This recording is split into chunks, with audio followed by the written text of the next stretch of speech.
Des découvertes effrayantes aux découvertes terrifiantes qui pourraient vous faire rêver.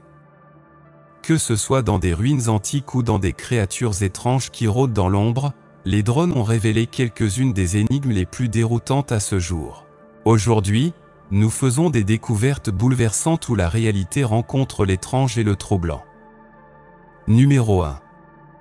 La Dame du Mali, un drone volant près de la frontière guinéenne, a fait une découverte étonnante, une sculpture ancienne massive sculptée dans une montagne, connue sous le nom de Dame du Mali. Cette figure mystérieuse, qui ressemble à une femme d'une beauté remarquable, se dresse à environ 1500 mètres au-dessus du niveau de la mer. Alors que certains croient qu'elle a été modelée par l'érosion du vent, d'autres soutiennent qu'il s'agit d'un chef-d'œuvre créé par des mains humaines il y a plus de 12 000 ans. Le géologue italien Angelo Pitoni, qui a étudié le site, estime que ses origines pourraient dater de 20 000 ans, en se basant sur des preuves géologiques de déplacement de roches. La Dame du Mali est située sur un haut mur de roche qui regarde vers l'abîme, avec seulement la tête de la figure atteignant 25 mètres de hauteur, et la figure complète atteignant 150 mètres. Les habitants protègent avec ferveur les cavernes voisines, qui sont censées abriter des momies anciennes, suggérant des liens avec une civilisation avancée perdue, peut-être même avec l'Atlantide. Ces images et vidéos ont révélé une merveille naturelle et archéologique impressionnante, mais elles ont aussi ravivé les débats sur les civilisations oubliées et leur mystérieux héritage. Numéro 2. L'escargot mangeur de roches dans une découverte effrayante qui réécrit les règles de l'évolution. Des chercheurs ont découvert une espèce mystérieuse d'escargot mangeur de bois, différente de toutes les autres, connue sous le nom de Lithoredo abattant. Cette étrange créature ne rongeait pas seulement le bois comme ses parents, mais dévore les roches, laissant derrière elle un labyrinthe de tunnels tordus trouvés sur les rives calcaires de la rivière Abaton, dans l'île de Bohol, aux Philippines. Cet étrange bivalve a déconcerté les scientifiques depuis qu'il a été observé pour la première fois en 2006. Contrairement aux escargots traditionnels qui dévorent le bois et font des ravages sur les bateaux en bois et les quais, ces escargots font leur maison dans la pierre calcaire carbonatée. Ses larges dents en forme de spatule, ses intestins longs et son manque d'adaptation à manger du bois suggèrent une divergence évolutionnaire ancestrale. Étonnamment, ces tunnels fournissent un refuge à d'autres animaux, tels que les crabes et les crevettes, créant ainsi un écosystème inattendu dans le calcaire. Malgré son régime alimentaire à base de roches, ce mystérieux escargot ne reçoit pas beaucoup de nourriture du matériau, au lieu de cela, il dépend des bactéries dans ses branchies pour survivre. Cette découverte marque un bond en avant dans l'évolution, les scientifiques essayant toujours de reconstruire l'histoire de cette étrange anomalie mangeuse de roches. Numéro 3. Le jeu vidéo Atari ET de 1983 est devenu célèbre pour son échec spectaculaire, symbolisant l'effondrement de l'industrie du jeu vidéo dans ses premières années. Développé à la hâte en seulement 6 semaines pour coïncider avec la sortie du film à succès, le jeu a été un désastre critique et commercial. Des millions de cartouches invendus se sont accumulés alors que les fortunes d'Atari s'effondraient, ce qui a donné lieu à des rumeurs sur un enterrement massif dans une décharge du Nouveau-Mexique. Des décennies plus tard, ces rumeurs se sont avérées vraies. En 2014, des excavatrices ont déterré des milliers de cartouches à Alamogordo, confirmant ce qui était devenu une légende urbaine. Les fouilles ont non seulement révélé ET, mais aussi un mélange d'autres titres, jetant ainsi un éclairage sur les difficultés de l'entreprise dans un marché saturé. Le designer Howard Scott Warshaw, qui a été marqué par l'héritage du jeu, était présent lors de la fouille et a réfléchi à son impact culturel, soulignant que malgré ses échecs, le jeu reste un élément durable de l'histoire. Les cartouches récupérées, dont certaines sont devenues des artefacts de musée, nous rappellent les douleurs croissantes de la croissance des jeux vidéo et leur éventuelle résurgence. Numéro 4. Le Mirror Monster, une autre découverte sur la plage, a laissé les habitants stupéfaits quand un mystérieux objet extraterrestre est apparu sur le rivage. Surnommé le monstre de Mirror, la découverte étrange a été remarquée par Melissa Doubleday, qui a posté des photos en ligne, ce qui a déclenché une grande spéculation. Certains ont suggéré qu'il pourrait s'agir d'un morse des Caraïbes, d'une baleine Rastafari ou même d'une capsule temporelle extraterrestre, tandis que d'autres craignaient que ce soit quelque chose qui sort directement d'un cauchemar. La vérité derrière cet objet troublant est tout aussi fascinante. Les experts l'ont identifié comme un énorme morceau de bois flottant entièrement recouvert de coque à coldois.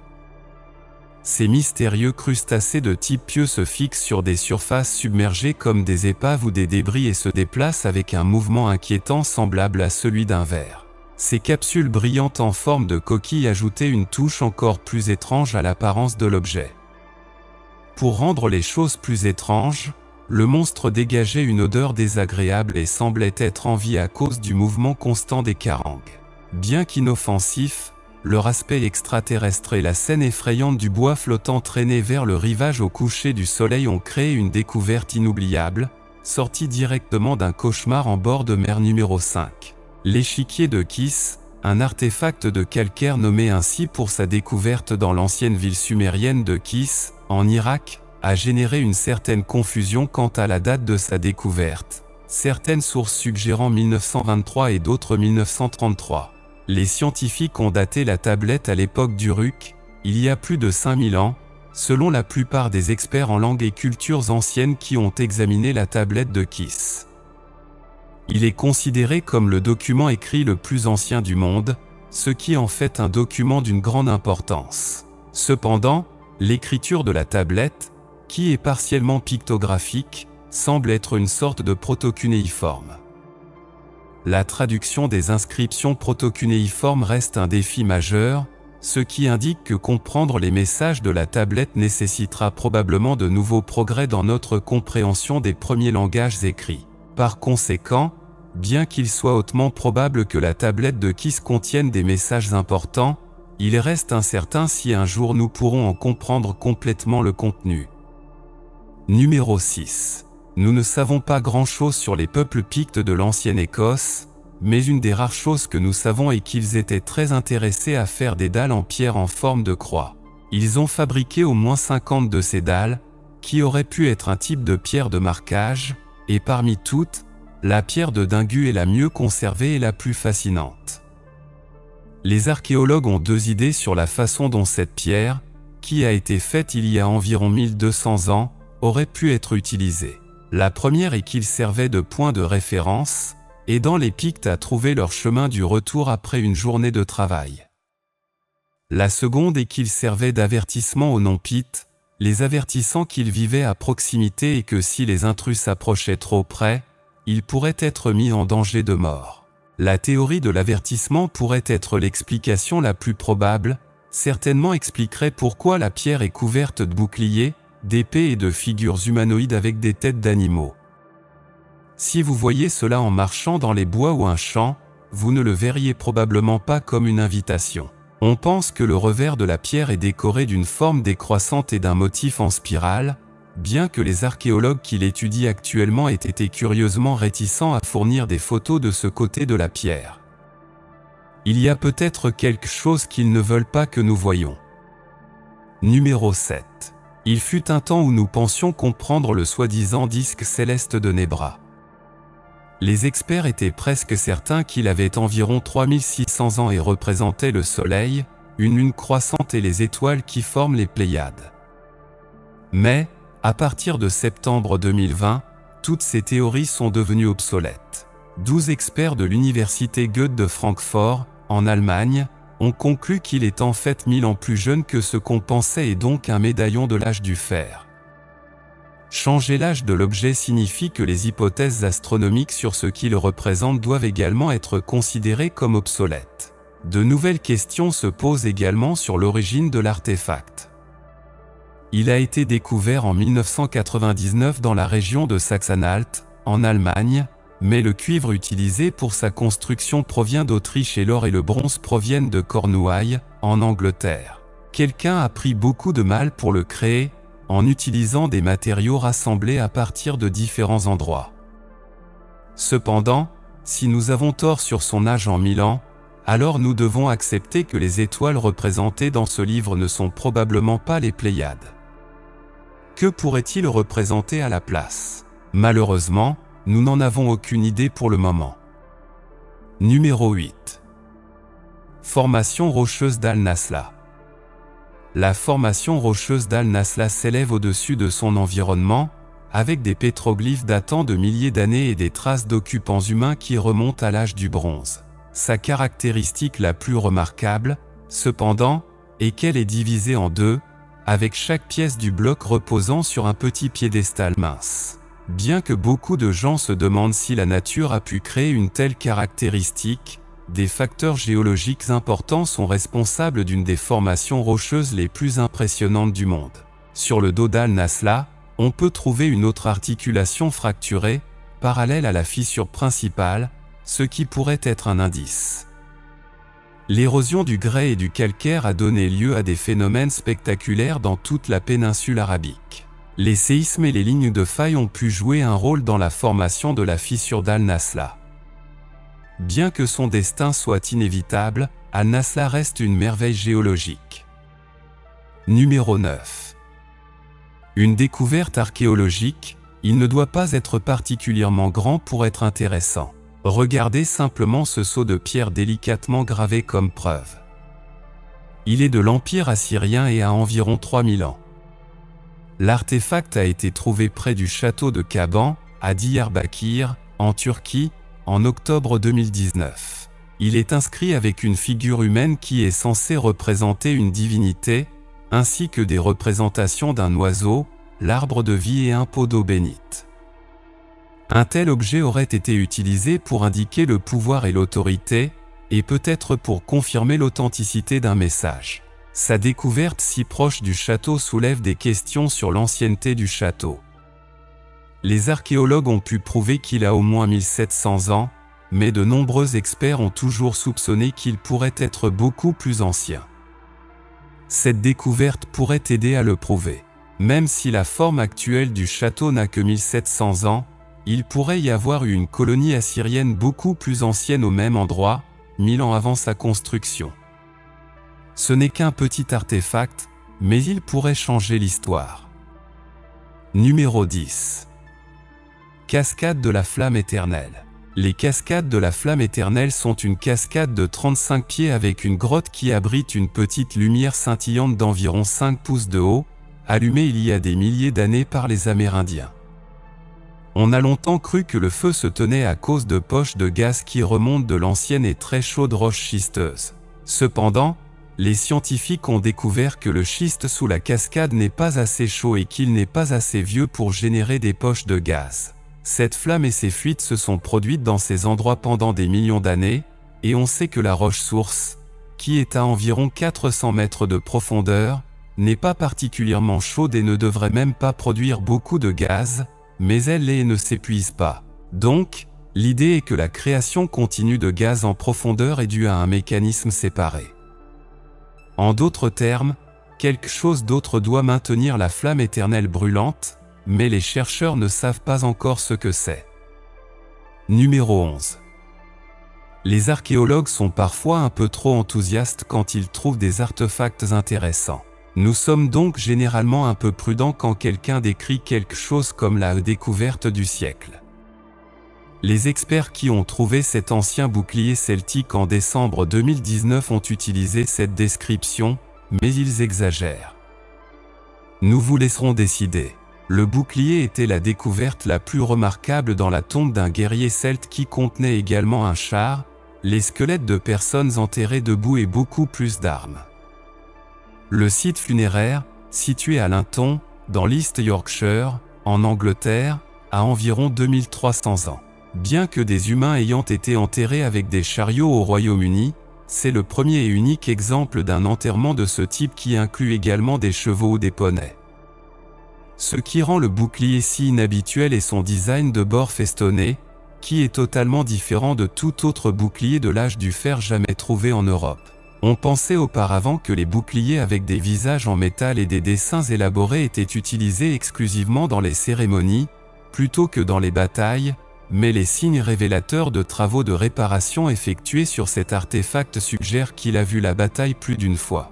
Le design inhabituel est un reflet de la personnalité unique du propriétaire, ou peut-être de quelqu'un d'important. Numéro 12.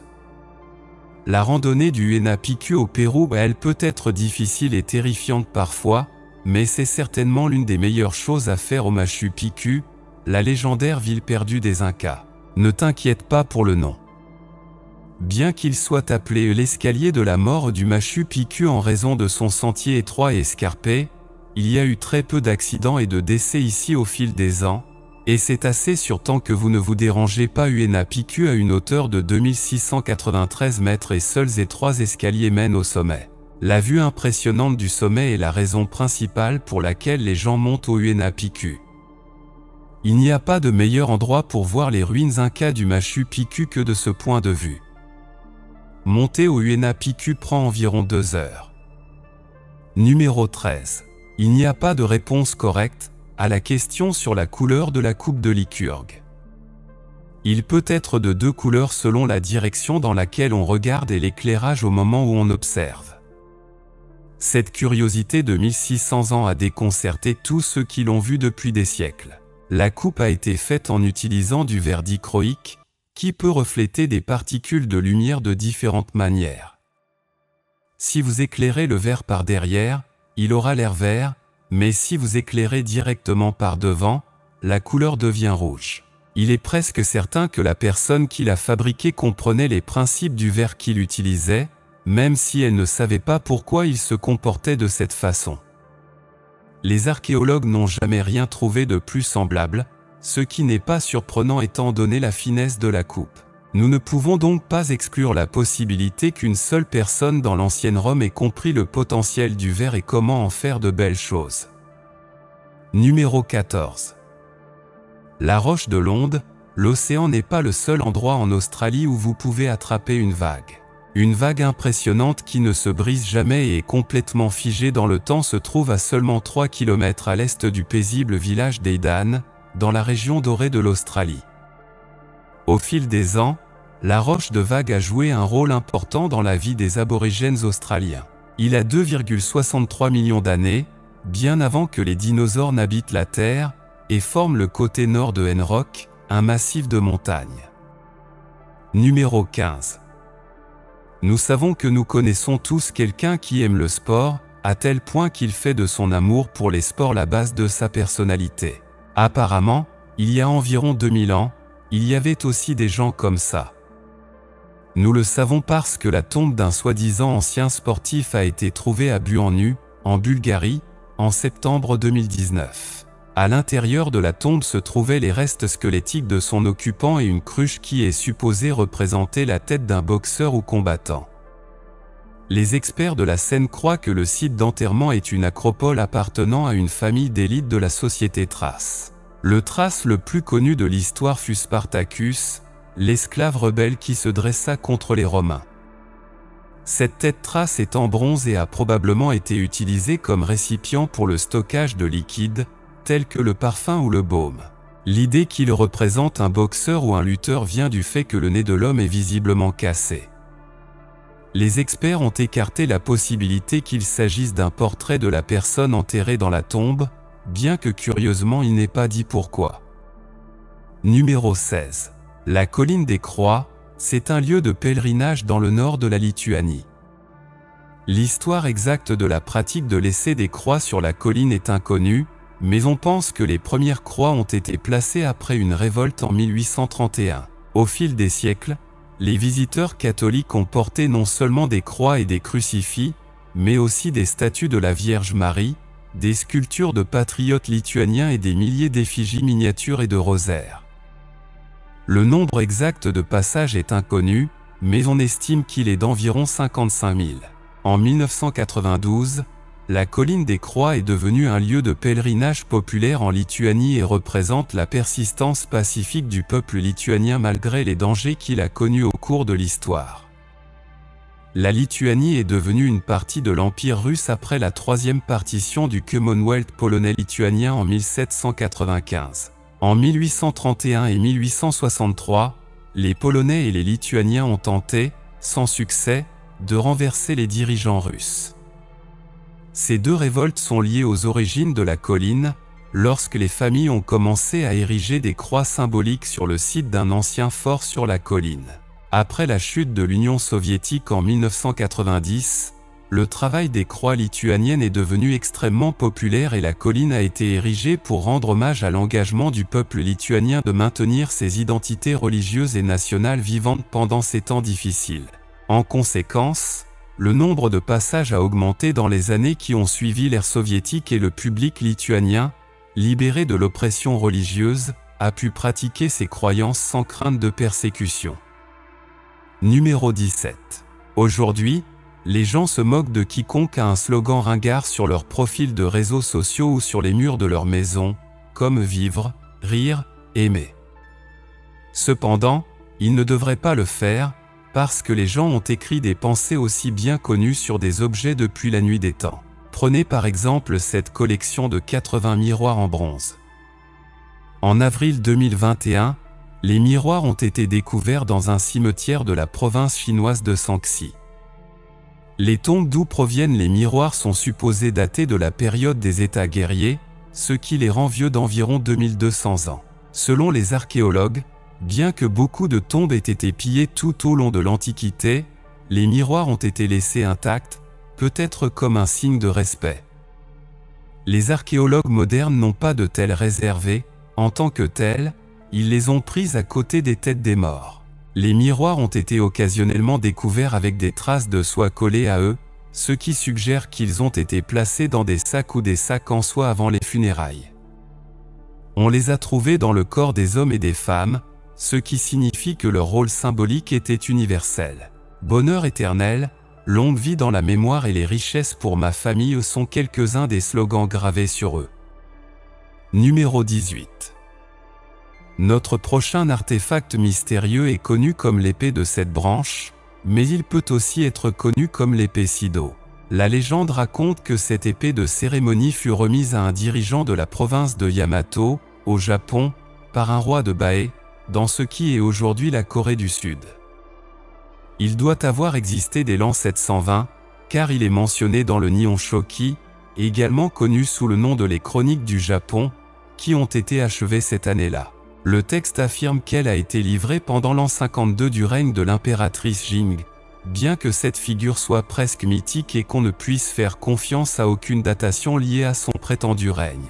L'épée inhabituelle mesure près de 4 pieds de long et est faite de fer, avec 6 bosses qui dépassent de la lame centrale comme des branches. Il est considéré comme si précieux qu'il n'est pas exposé au grand public et est gardé sous clé dans le sanctuaire d'Izonokami, dans la préfecture de Nara. Il y a une inscription sur un côté de l'épée qui se traduit en anglais comme « à midi, le 16e jour du 11e mois, dans la 4e année de Tisha, cette épée a été faite d'acier trempé 100 fois. Cette épée repousse 100 soldats ennemis et est décernée au duc seigneur, fabriquée par la bonne fortune, ce qui le distingue clairement comme un cadeau. Cependant, il reste un mystère qui l'a accordé et à qui.